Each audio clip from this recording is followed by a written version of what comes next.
Alright guys, this here is my Remington 742 semi-automatic 5-shot 4-round clip, one in the chamber with a center point, $70 red and green illuminated reticle, 0 to infinity on the yardage, calibrates to 100, then from 100 to infinity, 4 to 16 power, by I believe either 40 or 50 mil.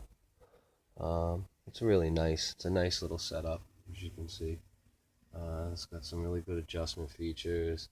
It's got the red and green illumination on the reticle. It's really nice.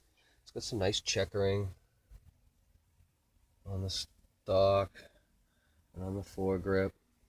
It's got a short little 20-inch barrel. It's almost carbine length. Semi-automatic, breech action, trigger lock is on. Safety box magazine release at the bottom.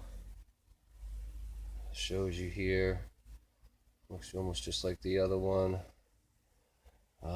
I've got a little 5-round shot shell on that side because I'm a lefty, so it's a right-handed gun, but I'm still a lefty. I still shoot them. As long as you're careful when you wear glasses, you know, it's not going to shoot you right in the face unless you put your face right on top of the breech pod here and the gun, and I don't. I cheek it way far back. And that's my little 308 monster. This is going to be my large game rifle for New England and North America, man. I've been told this trusty little 308 cartridge is capable of dropping anything from bear to moose to deer and elk, caribou, anything else you could come across. So, like I said, it's really nice, semi-automatic. I believe it was designed originally by Remington for the sportsmen that were ex-military who were really, really comfortable with the M1 Garand, because this model 742 Woodsmaster was originally a 30-06 was the primary chambering. They did 30-06 308 and I believe 243 or 270, something like that. One of the oddball cartridges. Might have even done a 30-06 too.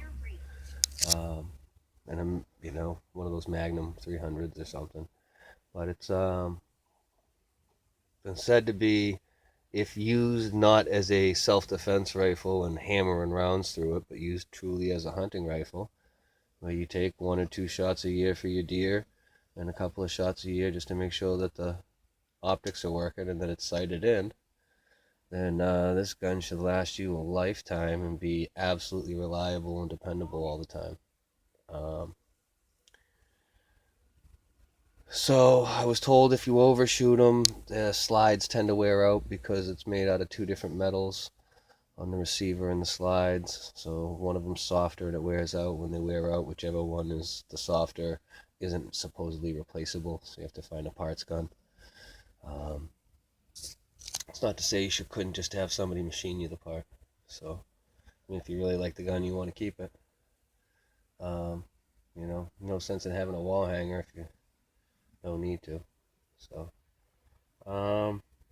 anyways, this is gonna be my new toy. I haven't even got to put a round through it yet. Like I said, I'm hoping just like the 243, I'll be able to go up to the range, put it on paper, and then within 3 to 5 rounds, get that sucker dialed in to doing bullseyes, and then maybe just fine tuning from there to see if I can actually hone it in. I'm going to sight it in just like everything else I do at 100 yards.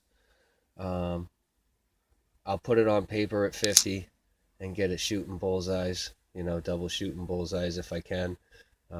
If not, you know, as close to a tightest fucking pattern I can get at 50 yards. And then once I have that, you know, butter, I'll push the target out to 100. I will do one compensation shot just to put it on paper. I'll shoot one, you know, point my crosshair at its crosshair, fire, guesstimate that it's going to be anywhere from 3 to 6 inches low at 100 yards. And then once I visualize that within 3 shots, I should have it raised up to whatever it's going to be.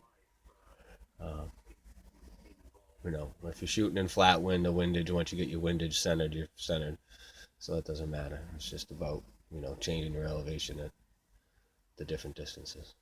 So that's another thing. These reticles also have multiple stages below the center crosshair, and each one steps back in a 50-yard increment. So once you get it sighted in at 100 yards, you just raise the crosshair up one crosshair, and it's 50 yards further out. You raise it up another crosshair, it's another 50 yards up, all the way out to 500. No, it's 100 yards per, up to 500. So it's really, really nice, and gives you